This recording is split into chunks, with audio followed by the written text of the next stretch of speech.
días, hermanos, que el Señor les bendiga. Es un gusto poder nuevamente estar reunidos a través de, de- de la computación y quisiera no solamente saludarlos, sino que desearles una hermosa semana, comenzando con este día domingo.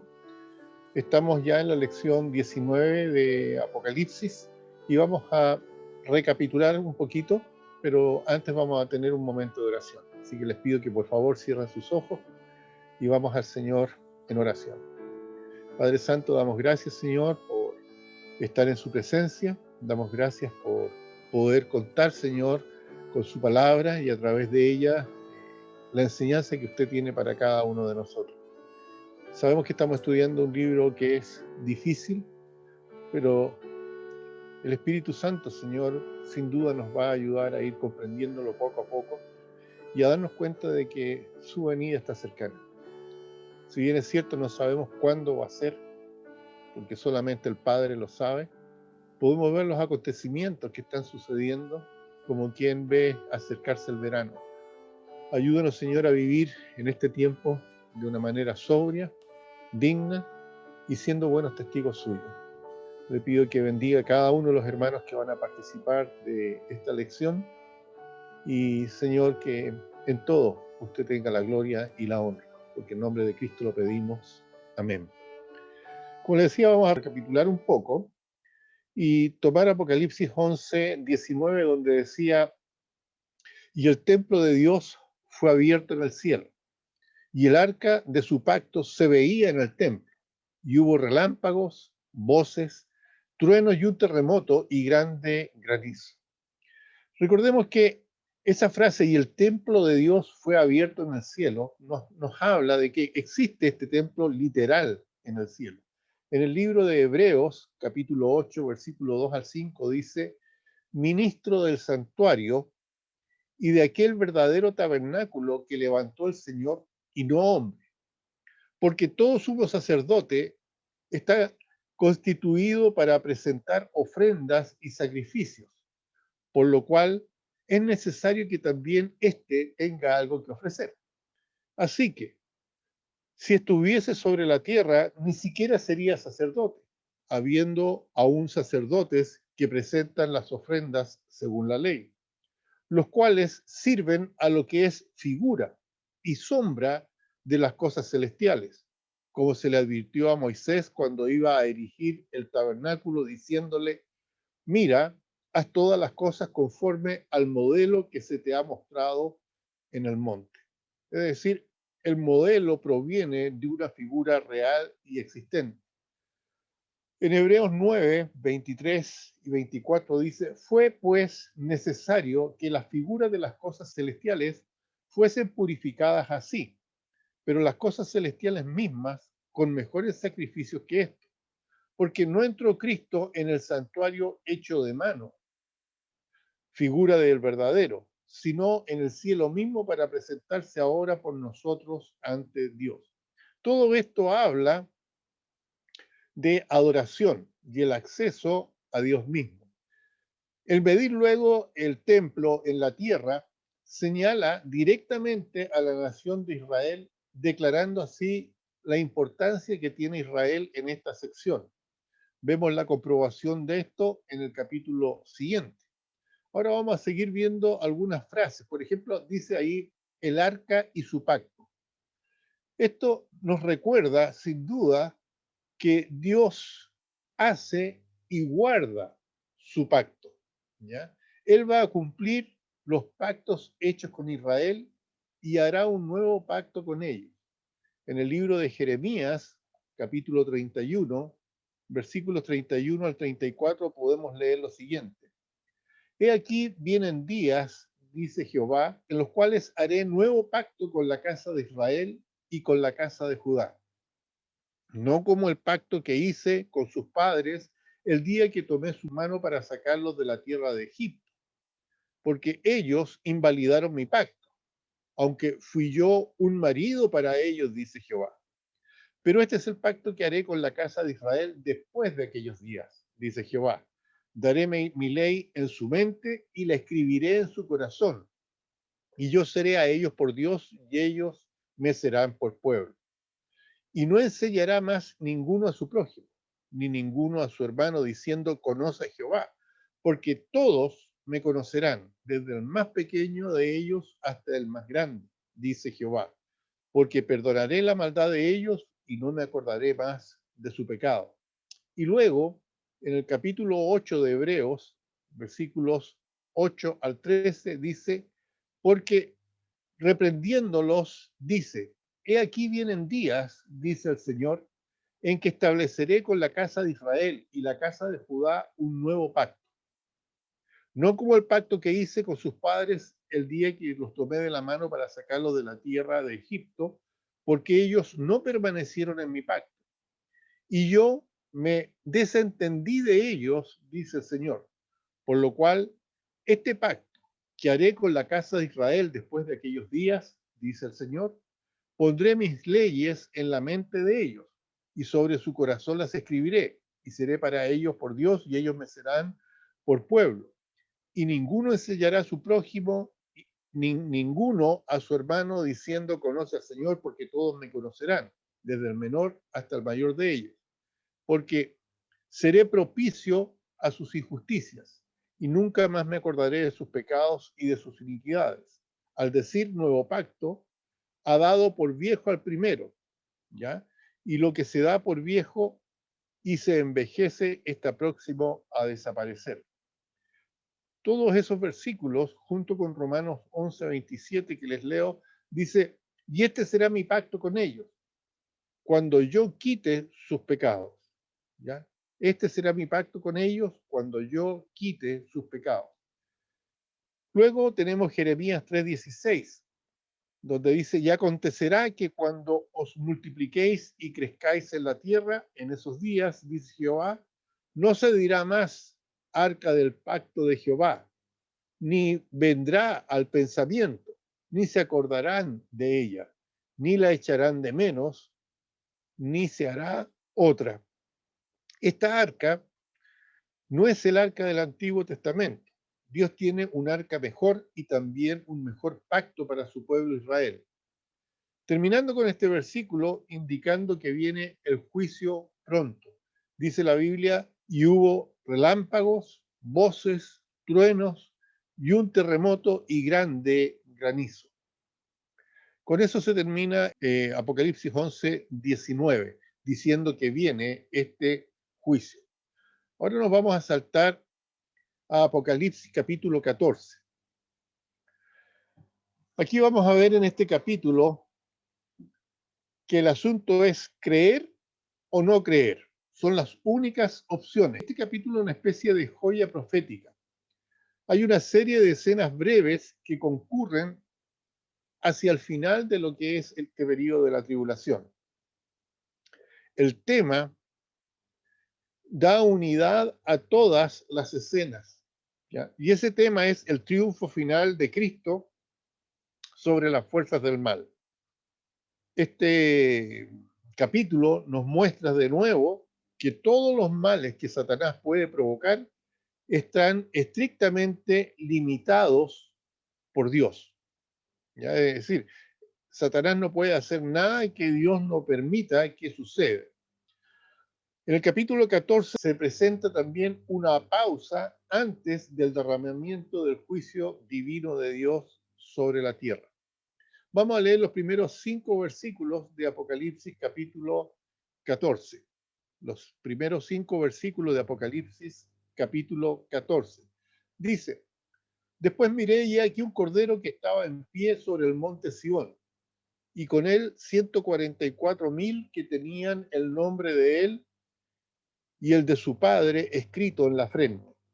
Y oí una voz del cielo como estruendo de muchas aguas y como sonido de un gran trueno. Y la voz que oí era como de arpistas que tocaban sus arpas y cantaban un cántico nuevo delante del trono y delante de los 4 seres vivientes y de los ancianos. Y nadie podía aprender el cántico sino aquellos 144,000 que fueron redimidos entre los de la tierra. Estos son los que no se contaminaron con mujeres, pues son vírgenes. Estos son los que siguen al Cordero por doquiera que va. Estos fueron redimidos de entre los hombres como primicias para Dios y para el Cordero. Y en sus bocas no fue hallada mentira, pues son sin mancha delante de Dios. Vamos a volver a desmenuzar estos versículos partiendo por los dos primeros. Dice, y con 144.000. Estos 144.000 son varones judíos y son vírgenes, dice la Biblia. Esto mismo aparece en Apocalipsis capítulo 7. Ellos van a tener un discernimiento sobrenatural y pueden reconocer el magnetismo personal, los milagros de las bestias que son fraudes del diablo. Estos 144.000 serán milagrosamente preservados por Cristo durante los 7 años de la tribulación. Van a ser perseguidos porque ellos se negarán a reconocer al anticristo y no van a permitir ser marcados con la marca del anticristo. Estos evangelistas se verán sometidos a una persecución tal que tendrán que depender de sus convertidos para recibir el sustento diario. Ellos mismos no podrán comprar o vender. Cuando Cristo juzgue a los que vivan al final de la tribulación, Él los destinará a vida o muerte en base a cómo ellos actuaron hacia estos 144.000 evangelistas. Porque la forma en que los hombres al final actúen a favor o en contra de estos 144.000 va a reflejar la actitud del corazón de ellos hacia Cristo mismo. Ustedes pueden ver Mateo 25, versículo 31 al 46, donde se habla de esto. El versículo 3, en el versículo 3 dice, y cantaban un cántico nuevo.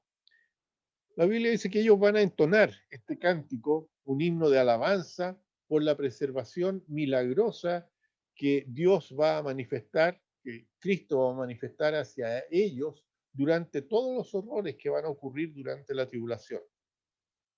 Hay algo que es realmente diferente en un creyente que ha pasado tremendas pruebas, a un creyente que ha pasado persecución, ¿ya? Y uno que no las ha pasado. Una persona que se ha enfrentado a estas pruebas, una persona que se ha enfrentado a la persecución y ha visto la mano de Dios sobre él, va a demostrar un agradecimiento hacia Dios por sostenerle, ¿ya? Frente a tales aflicciones. Y van a demostrar un gozo que no lo puede experimentar quienes no han sido objeto de este tipo de maltrato, de persecución, ya de aflicción. Esa va a ser la situación de estos 144.000. Su vida va a reflejar el gozo en agradecimiento a todo lo que Dios ha estado haciendo. Ellos siempre van a llevar un mensaje que aliente a los demás. Por eso dice, van a cantar un cántico absolutamente único, porque ellos habrán soportado y habrán sido librados de la tribulación más grande conocida por el ser humano. En Romanos 8:28 dice, y sabemos que a los que aman a Dios, todas las cosas les ayudan a bien. Esto es, a los que conforme a su propósito son llamados.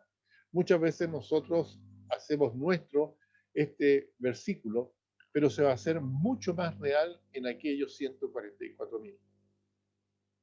El versículo 4 dice que estos 144.000 son los que no se contaminaron con mujeres, pues son vírgenes. El celibato de estos hombres no se refiere solo a una pureza sexual, sino a la separación de la fornicación espiritual. Ustedes saben que un cristiano ha sido consagrado a Dios. Un cristiano es de Dios. Y cuando un cristiano pone a Dios aparte, se habla de que espiritualmente está fornicando, no está siendo puro, no está siendo fiel a Dios. Este es el caso de estos 144.000. ¿Ya? Ellos se han apartado de la fornicación espiritual, del adulterio con la idolatría. Este concepto de virginidad espiritual se usa muchas veces en la Biblia. Fíjense en 2 Corintios 11:2. Ahí leemos, porque os celo, dice Dios, porque os celo con celo de Dios, pues os he desposado con un solo esposo para presentaros como una virgen pura a Cristo. Esto está hablando en el sentido espiritual ya de esta pureza, ya de este estado, eh, podríamos decir, de compromiso único con Dios. Dice también que estos 144 van a ser primicias. En otras palabras, serán los primeros convertidos durante la tribulación, que a su vez van a conducir a millones más al conocimiento del verdadero Mesías, el Señor Jesucristo. En Apocalipsis 14, del 6 al 11, vamos a leer que dice: vi volar por en medio del cielo a otro ángel que tenía el Evangelio eterno para predicarlo a los moradores de la tierra, a toda nación, tribu, lengua y pueblo, diciendo a gran voz: temed a Dios y dadle gloria, porque la hora de su juicio ha llegado, y adorad a aquel que hizo el cielo y la tierra, el mar y las fuentes de las aguas. Otro ángel le siguió diciendo: ha caído Babilonia, la gran ciudad, porque ha hecho beber a todas las naciones del vino del furor de su fornicación. Y el tercer ángel lo siguió diciendo a gran voz: si alguno adora a la bestia y a su imagen y recibe la marca en su frente o en su mano, él también beberá del vino, dice, de la ira de Dios, que ha sido vaciado, puro, en el cáliz de su ira. Será atormentado con fuego y azufre delante de los santos ángeles y del Cordero. Y el humo de su tormento sube por los siglos de los siglos, y no tienen reposo, de día ni de noche, los que adoran a la bestia y a su imagen, ni nadie que reciba la marca de su nombre. Hacia el final de la tribulación, la evangelización de los judíos será seguido por un fenómeno que jamás se ha visto en la historia del mundo. Ángeles que predican el evangelio a los hombres. Es la última oferta de gracia antes de sepultar al mundo bajo los juicios finales. Hasta aquel momento los ángeles han sido solamente observadores, han estado aprendiendo lo que es la evangelización y la redención. En primera de Pedro 1, versículo 10 al 12 dice: los profetas que profetizaron de la gracia destinada a vosotros inquirieron y diligentemente indagaron acerca de esta salvación, escudriñando qué persona y qué tiempo indicaba el Espíritu de Cristo que estaba en ellos, el cual anunciaba de antemano los sufrimientos de Cristo y las glorias que vendrían tras ellos. A estos se les reveló que no para sí mismos, sino para nosotros, administraban las cosas que ahora os son anunciadas por los que os han predicado el Evangelio por el Espíritu Santo enviado del cielo, cosas en las cuales anhelan mirar los ángeles.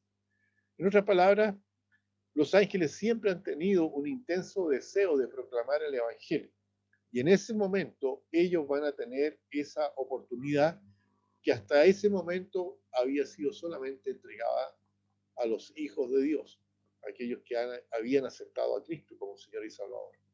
El versículo 6 dice que tenían el Evangelio eterno.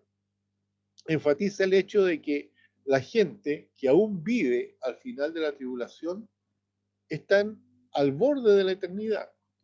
Y es todavía la buena nueva de Cristo, ¿ya? De que Él llevó sobre sí el castigo de cada pecado, la que ofrece el perdón y la vida eterna por medio de la fe en Jesucristo. Sigue hasta ese momento esa buena nueva. Y el versículo 7 dice: adorad a aquel que hizo el cielo y la tierra, el mar y las fuentes de las aguas.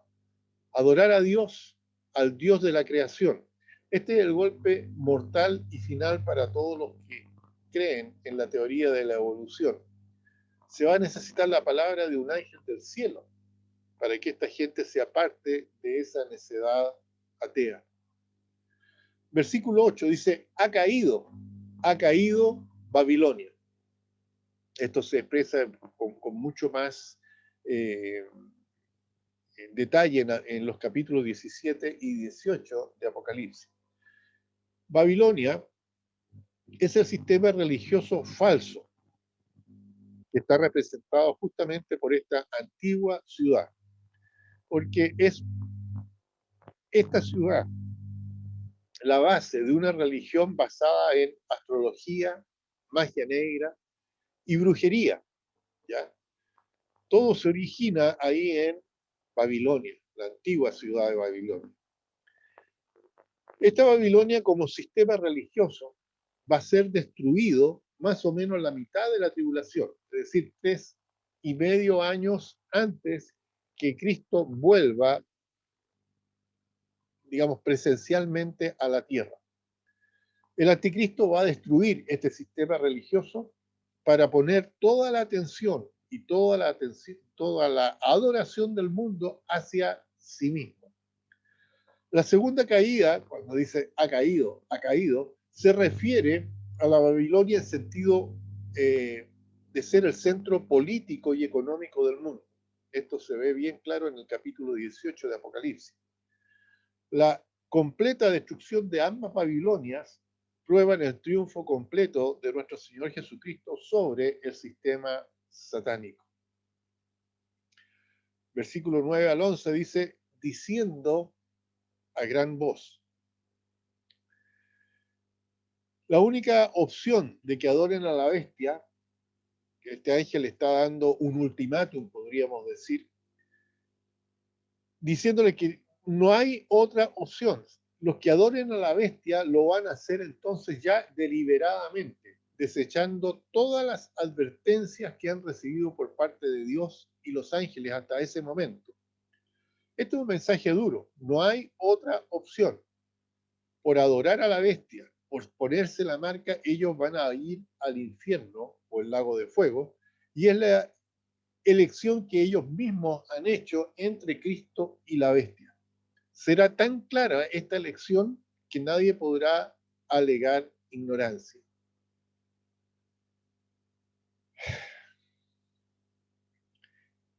Ahora, ¿es el infierno algo real? Juan 3:16 dice que de tal manera amó Dios al mundo que dio a su Hijo unigénito, para que todo aquel que en él cree no se pierda, mas tenga vida eterna. La única manera de escapar de ese lugar fue a través del sacrificio de nuestro Señor Jesucristo. Y quienes crean en Él y depositen en Él su fe, van a escapar de ese lago. Llegado al final de la tribulación, muchos van a elegir seguir a la bestia en lugar de seguir a Jesucristo. Es increíble, pero así es el ser humano. Así es el ser humano. Ustedes pueden leer en sus Biblias Mateo 24, 41 en adelante, Lucas 16, Marcos 8, 36 y 37 para tener una visión más clara acerca de esto. Como les decía, es increíble cómo la gente, presentándosele dos opciones, siempre tiende a elegir lo peor. A mí me llama la atención, quizás saliendo un poco de lo que está hablando aquí Apocalipsis. Me llama la atención, hoy día se celebra en el mundo, o se celebra, o nos mencionaron que China está celebrando 100 años de comunismo. Y uno ve a la gente ahí celebrando esto.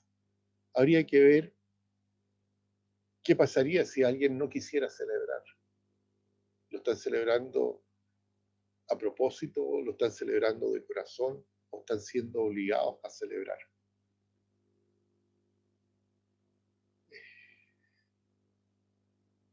Es muy decidor. Yo no sé cómo el ser humano puede elegir algo que va en contra del Creador mismo, algo que va en contra de Dios. Pero la Biblia dice que así va a ser también al final de los tiempos. Van a ir y van a batallar contra Jesucristo mismo. El ser humano es malo por naturaleza. Por eso Dios tuvo que buscar la forma de reconciliar al hombre consigo mismo. Y la única fórmula fue enviando a Jesucristo a morir por los pecados del mundo y ofrecer así la salvación.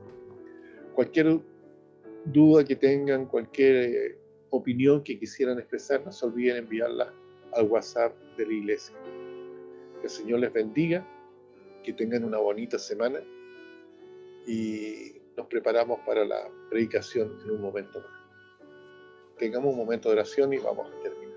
Padre Santo, damos gracias, Señor, por este privilegio de escudriñar la palabra, de que usted nos hable a través de ella y nos vaya enseñando y preparando para entender cuán cerca estamos de aquel fin y que tengamos, Señor, la esperanza de que en un momento, en un abrir y cerrar de ojos, usted va a venir por nosotros y nos va a arrebatar antes que comience esta gran tribulación.